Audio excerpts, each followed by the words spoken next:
Welcome to the Higher Ed Demand Gen podcast, helping higher education marketing leaders share knowledge about learning, strategies, and tactics that are relevant today. See what you can learn today by listening to one of our episodes. Hello, everyone. Welcome to the Higher Ed Demand Gen podcast, hosted by Concept 3D. If you like our content, please follow and subscribe to us on Spotify, Apple, Google, or wherever you're listening to us. And if you're in Apple specifically, please drop us a comment. We'd love to understand what you like about the show. My name is Shiro, and today we will be talking about the first 90 days as an executive director in marketing and enrollment management. And for that, I'm really excited to have Sarah McMaster join us. She is the executive director of marketing and enrollment management at Champlain College Online, which is a private college in Burlington, Vermont. She also helps on the side develop curricula at actually several universities. So, she's both a teacher and a director as well. Welcome to the podcast, Sarah. Thank you, Shiro. I'm really excited to be here. It's great to have you. And as an icebreaker, I do ask all my guests, Sarah, what do you love about higher ed? My favorite thing about higher ed is, and this probably sounds a little corny, and hopefully other people have given you this answer, but for me, it really is the mission. Everybody that I've ever worked with in higher ed, we're here for a reason. Either we kind of fell into higher ed and never left, which is my case, or just knew that was how we wanted to make a difference in the world. So I think people that work in higher ed are mission oriented, just as a way of being.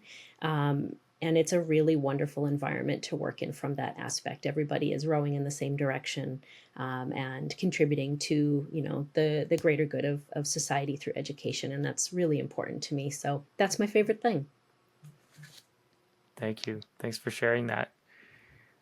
So last time we spoke, Sarah, I think it was, late spring, and you hopped on an introduction call with me, and, you had just started your position. So we thought, hey, why not? Let's check back in a few months, and it'll be actually a great way to talk about this topic, which is, what does the first 30, 60, 90 look like for someone in your shoes? What's that experience been like so far? Can you share us a little bit more about, anything you've learned, any recommendations you give, both positive and negative? Definitely. It's been a whirlwind. It's been exciting. It's been challenging. And that's what I signed up for. So I'm really, loving that. Most of what I've learned so far is, a couple different kind of areas. One is you're learning a new organization, right? And at a leadership level, that's something you have to do relatively quickly. You're in a position of authority. You need to make decisions and things of that nature. So that's been a real priority, is just learning Champlain, learning about, what makes us special, what makes us unique, what are the kinds of programs that we have, what are the kinds of students that are our best fit. So that's certainly been a priority. And then more on the management side, I have teams that are representing marketing, representing enrollment management, representing our admissions processes. So those are teams that are sometimes organizationally grouped together and sometimes not, depending on the organization. So that's a little bit of learning for the teams in terms of, okay, this is my sister team. What does that mean? And so I'm very team focused, team oriented around those transitions. Anytime you have a change in leadership, or even just in team, people come and go, that's a transition for everybody, right? So I've needed to be really cognizant of what was it like before I was here? What were the norms? What were the expectations? What were the things that were priorities? And while some of those things might shift, I've been very focused on inclusivity and transparency. And because I know that these teams have gone through a lot in terms of change before I came on board, that's really guided my philosophy on how I've approached that 30, 60, 90. So one of the first things I did was to not do anything. I actually spent, and this was a wonderful gift that Mm. my supervisor gave me, is that I really had an opportunity to just shadow and listen and learn and kind of, as we call it, drink from the fire hose for a good couple weeks where, I wasn't, in a position where I had to, make on the spot decisions without the information that I needed because I was simply too new. So that was a really great thing that was a luxury that I had. So I was able to just kind of take it all in, get my feet under me, start Mhm. to do that learning, start to meet and build relationships with not only my own teams but our other key stakeholders in the college. Um, and that really gave me the ability to start scratching out priorities for moving forward. I was also able to, and this is not even something that I ever wrote down or, circulated around, but just kind of put together that 30, 60, 90 plan. What do I want to accomplish in those first 30 days? What's reasonable to accomplish in the first 30 days at any new institution? And then again, back to really focusing on the teams, I wanted them to know who I was and what to expect from me, not only as a leader, but in terms of our approach to marketing, our approach to enrollment, our approach to admissions policies. So, one of the first things I did was set those kinds of expectations of what are my values, what am I bringing to the table, but also just as equally, what are the values and the environment which I'm the new person coming into, and making sure that there's a good balance between what I want or need or think and what the team that are already teams that are already here that have already been doing the work, what are they bringing to the table? So it was a really great opportunity to kind of level set, and share and align on expectations. And so we did that in a formal way. um, and I set up a,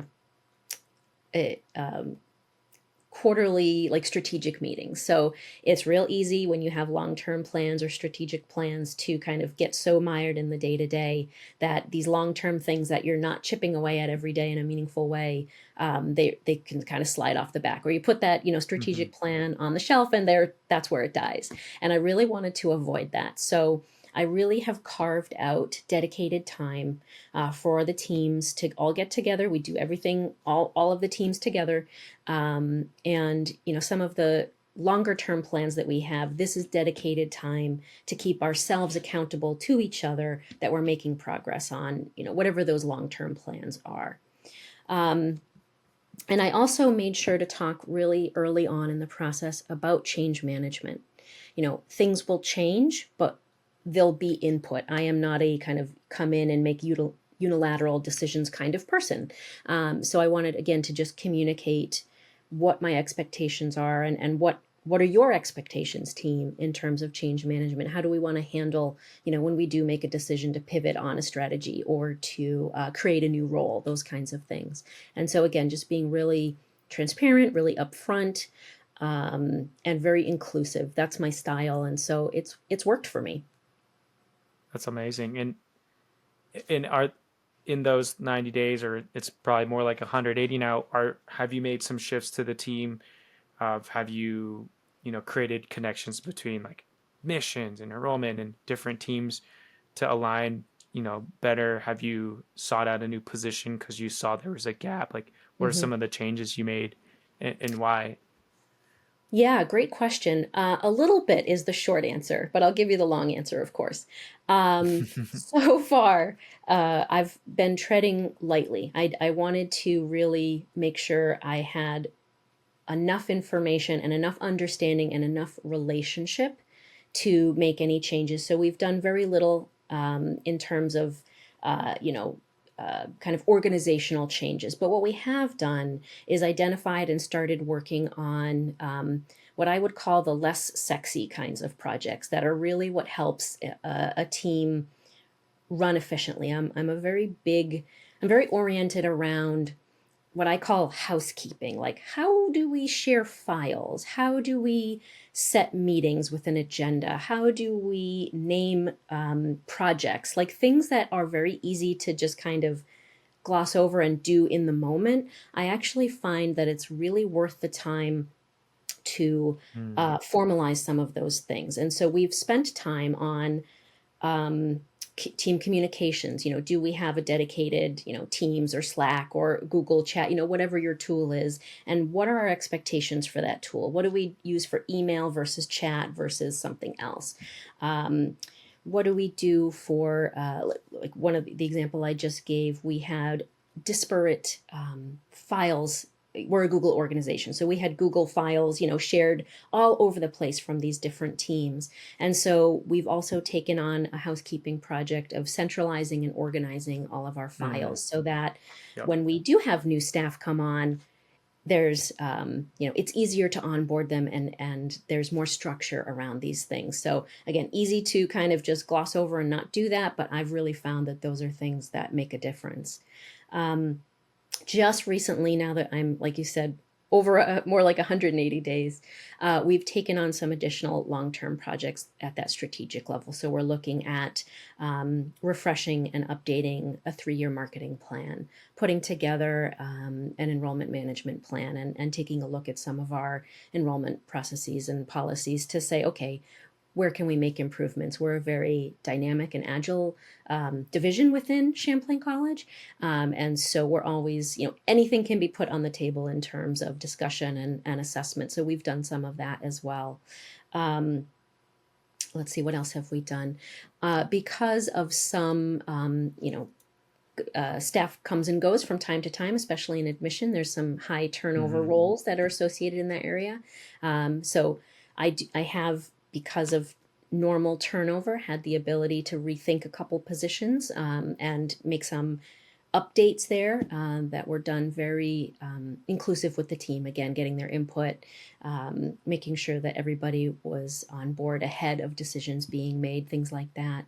And then the last thing I'll mention about kind of bringing the team together and making changes is my approach to budgeting is also very open and transparent. So this varies from institution to institution, but as much as I can operate within, expectations from a budget standpoint of sharing information, I do. So another new thing that the team that's new for the team is, again, meeting all together and walking through the budget and using that as an opportunity to align and affirm on our priorities, right? How you spend your money is really what you prioritize. And that's not something that I want to ever be doing kind of behind the curtain. So that's another way that we've kind of used our team dynamic and input and saying, you tell me what's important and make sure that that's reflected in how we spend our annual budget. And that's another thing that we've done that's new. That's really interesting. When I switched actually organizations to Concept 3D, like budget was one thing that was a lot more transparent, and I really appreciated that because that's for everyone that works here. Our company budget is open, and I really, again, appreciated that. And I think you're doing something great because you're setting your team up for success for their future, because they'll be comfortable around talking around numbers, around budget, which is, if you're siloing that information as a leader or manager, like they'll never get that portion of the training or experience. And so I think that's one of the huge levers it takes to move up in a career is to start talking about budget, especially in marketing.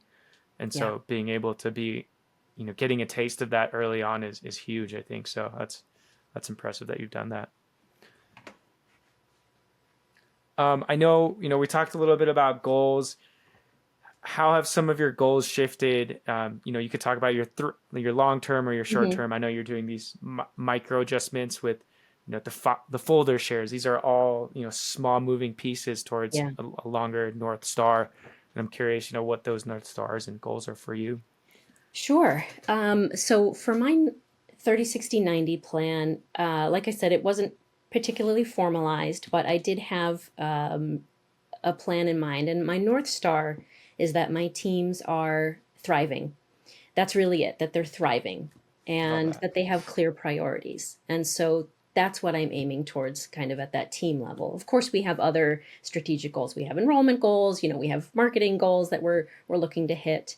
And some of those were available and already established when I got to Champlain, and others were ones that we were able to put together ourselves internally as a team. But My first 30 days, I really concentrated on meeting people. So I spent most of my time just, you know, tell me what you do, tell me about your area, tell me about your department, that kind of thing. Um, and just learning our systems, all the things that everybody has to Right. do. So the first 30 days were very much just kind of getting my legs under me. In that 30 to 60, when I was kind of able to, have better context and understanding of, the stakeholders across the college, my goals for the 30 through 60 kind of period were quality time with my teams. So I went from focusing on the college as a whole to my teams, sitting with them, shadowing them on their jobs, asking questions, what do you do on a day-to-day basis? What are your challenges? Those kinds of things. Finding out not only about them as individuals, but about their day-to-day. One of the first projects that we took on in that time period was a comms audit. So how are we communicating to our prospects and our students? So we had a lot of different communication streams, of course, as any college or university does.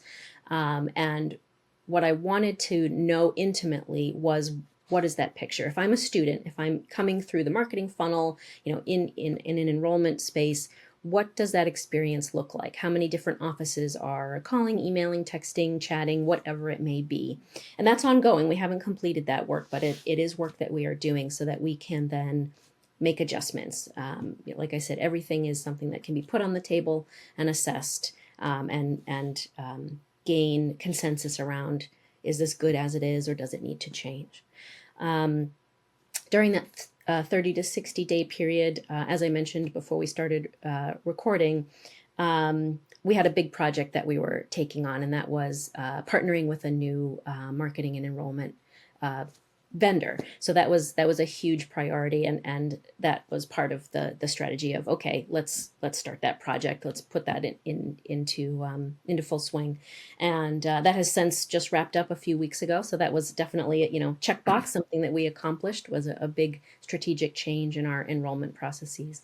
And of course, in that 30 to 60 day period, I also continued to do meet and greets, because 1 month was definitely not enough. Right. And then in the last period, that 60 to 90, that's when we really started to, pull some of those levers. And we also had our first strategic level meeting. So that was our chance to say, okay, we know each other well enough to kind of put our cards on the table and say, what are our norms and expectations? So we did a lot of expectation setting, and started to talk about our strategic plans, the marketing plan and the enrollment plan. And we started those projects just in terms of a kickoff. So those were very tactical and kind of day-to-day and strategic things that we've handled in those first 90 days, and obviously extending beyond there. But really, that North Star goal is that the team is thriving.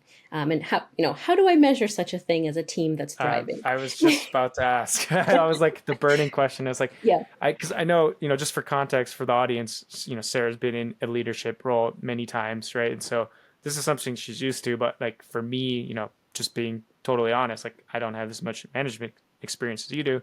So like I could do all the things you just said, but I don't know, how do I gauge it, right? Right. What's my measurement? What's my barometer? Like how do you Yeah. go about that? Yeah, it's I'd love to say that there's some quick, easy answer, but I think a lot of it comes down to being able to read people and being able to have empathy. So how do I know my team is thriving? One, Mm-hmm. they tell me that they are or they are not, right? I'm struggling with something, I'm challenged with something, or I'm feeling really great about something. So that's a question that I ask often. How do you feel about this? What are your barriers? What are your challenges? And that's a great way to just have that pulse, because everybody's not the same every day, right? We have good days, we have bad days, we have days where we feel really great about coming to work, we have days where we're like, oh, Monday. And so I'm not expecting this kind of static, everybody is thriving, period, done, move on to the next thing. It's really very fluid. Right. So I hope that they will tell me, right? And what does that come down to is trust. So something that's really important to me is trust and respect. So when we did our kind of expectation setting, our norm setting, I was very clear about, I will always be honest with you, even if it's something that you like a hard conversation. And I hope that that's reciprocal, right? It's basic human nature. Reciprocity is basic human nature. We're a social species, and that's how we operate in our world. So if I Hmm. respect you, chances are that you will respect me, and we can find that common ground. So lots of different personalities, lots of different people with different stages of their life and things that they're dealing with, during their workday and outside their workday. And so I know my team is thriving because I'm still learning. I don't know them, but I'm still learning as individuals, and that they each have their own, ebb and flow. And so, no like hard KPIs on thriving, but really Right. it comes down to, a year from now, did we reach all of our goals? Because a team that's thriving is productive. People that are happy do good work. Yeah. And they also see themselves in the process. So I know that each one of my team members can articulate their contributions and how it rolls up to our team level goals, to our organizational goals, our strategic plan, because that's something else that we spend time and energy on.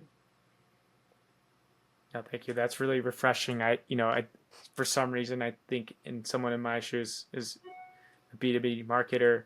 Like I don't really think about the 30-60-90 in terms of the human element, but Mm-hmm. it's so important. And as a leader, I think that's a huge piece of learning and advice that you have to find your position in your team and where you stand in it. And that's just as important as any hard metric around a number.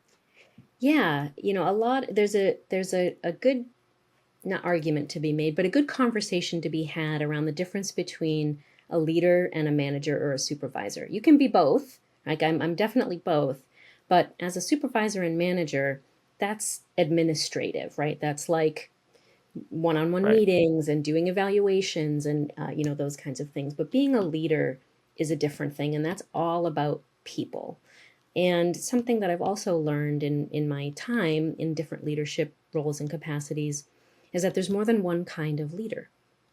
Some of my earlier role models were very different people than I am in terms of their temperament, their skill set, things like that.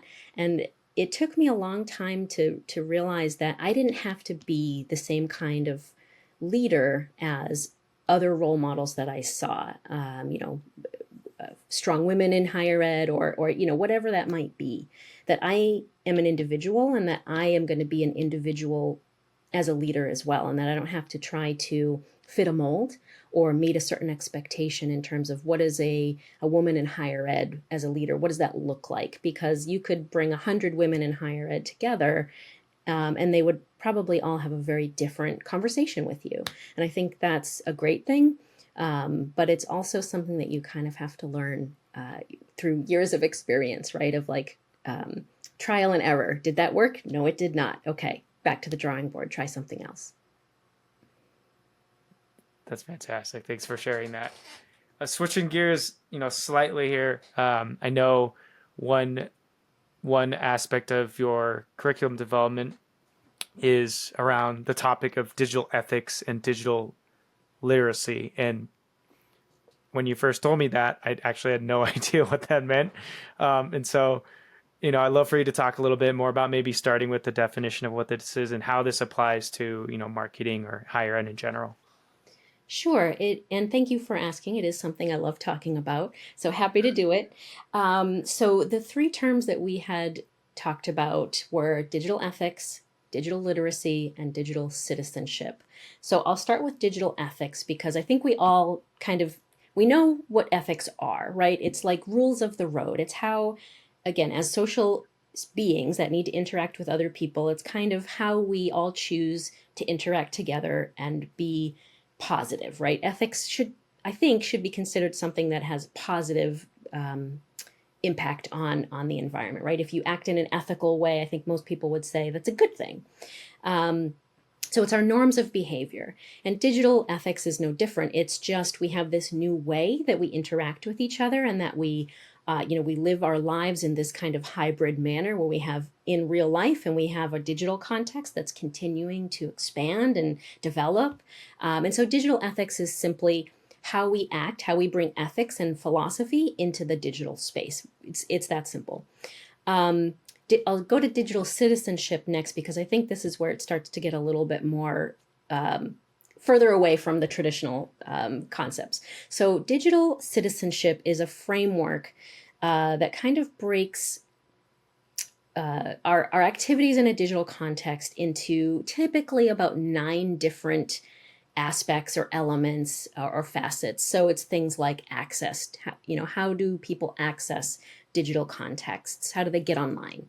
And what are the inequalities in that area that we need to think about? Some of the most popular topics that are aspects of digital citizenship would be privacy, right? Everybody knows that their personal information is really valuable.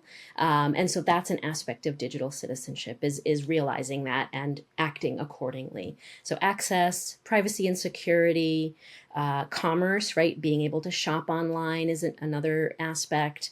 Communication, social media is a great example of how we use digital contexts for communication and how that's really sometimes seems like a runaway train, but that's something that digital citizenship is a framework through which we can try to understand how we communicate via social media.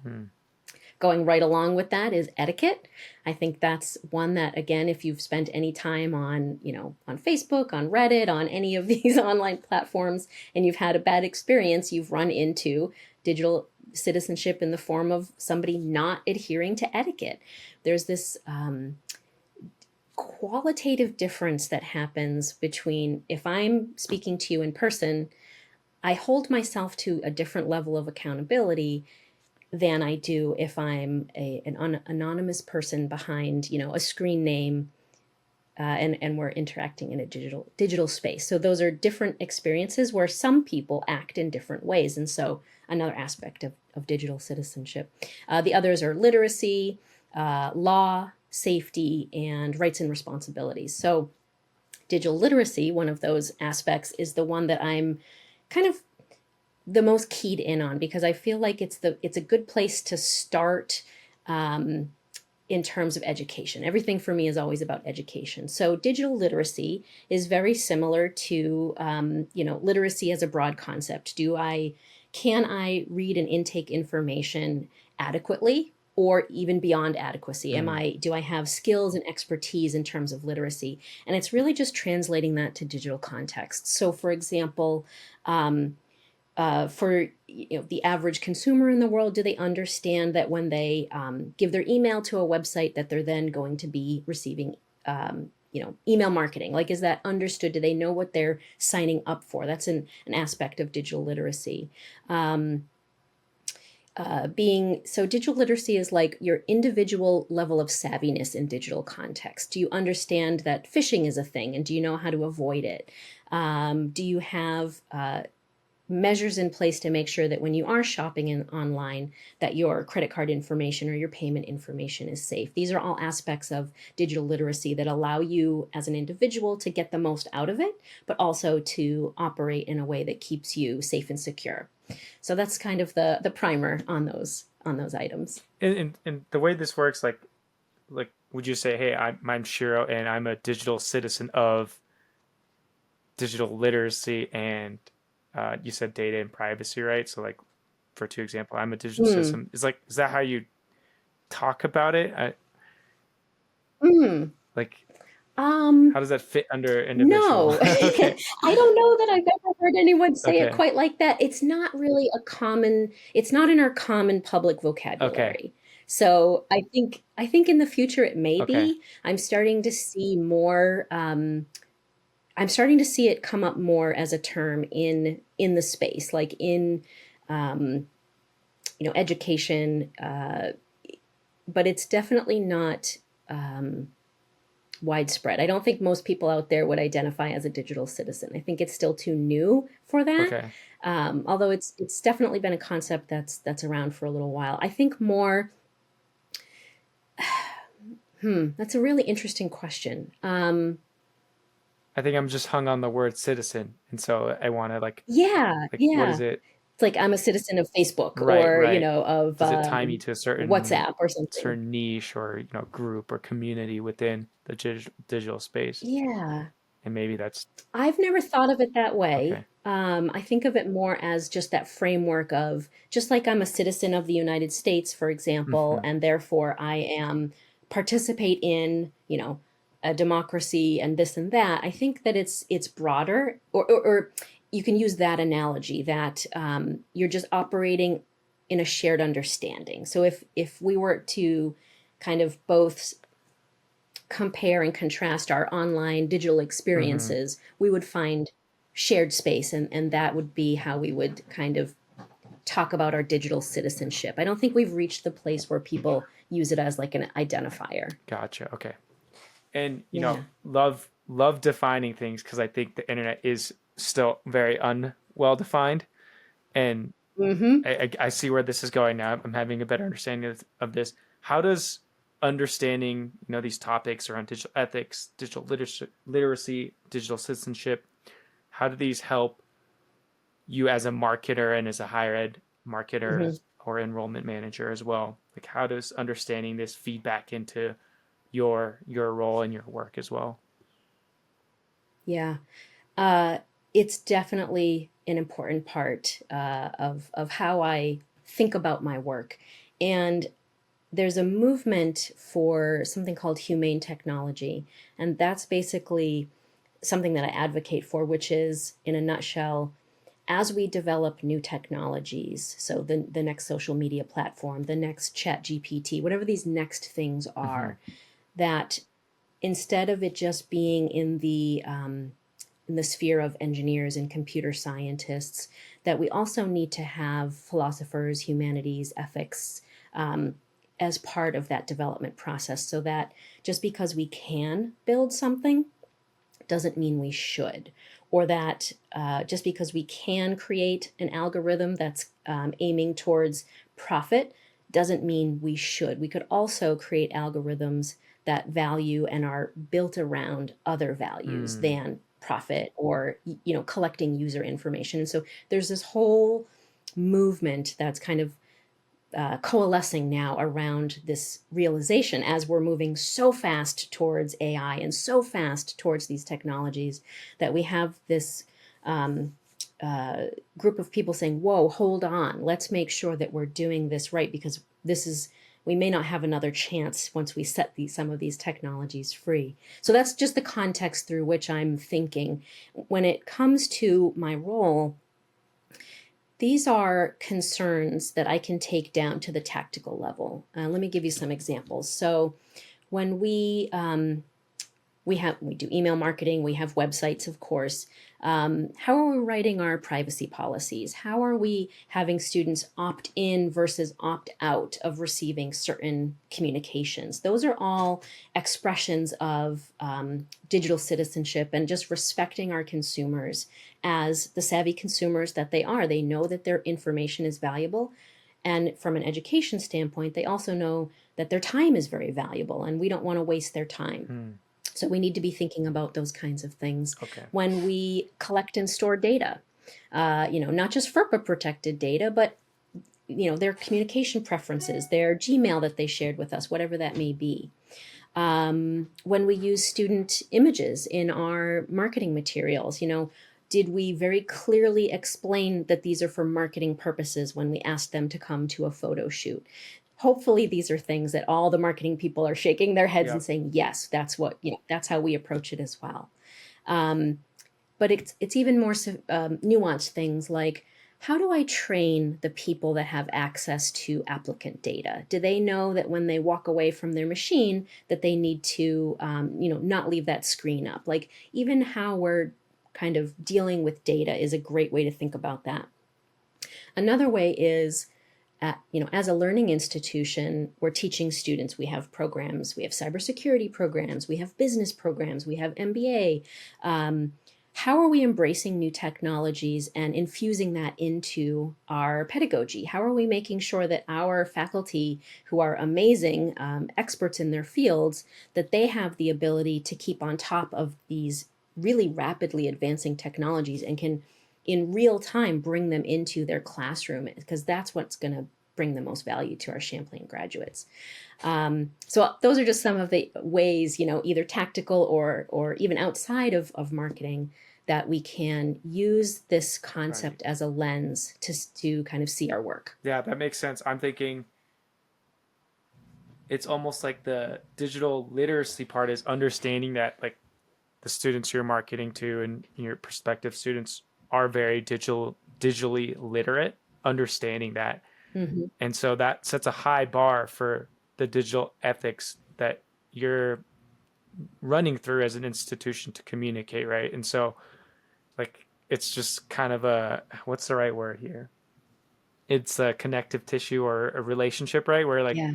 if the digital Yeah. literacy is high, like the ethics also like you have to match that. Otherwise, you're not going to Yes. meet your students where you want. Like an example that could be like you gave, like if a student didn't know when they were opted in and purposely didn't, and they are still getting emailed, that could actually leave a bad taste in their mouth about that institution. Be like, hey, like, Right. they shouldn't be emailing me right now, but they are, or they're reaching out to me when I Right. hadn't Right. opted in. And that could be what's the right word here? A disconnect actually, and negatively Right. impact an institution. Exactly. Is that right? So we have to be on top of all of those things. Yeah, absolutely. Yeah. And it even more for online education, because you really hit on something there, right? Our students, we hope, have high digital literacy, because as an 100% online, the programs that we have are 100% online. That's a necessity. If they're going to get the most value out of it, we really have to make sure that they have digital literacy and can use the learning management system, right? The platform on which we deliver our classroom experience.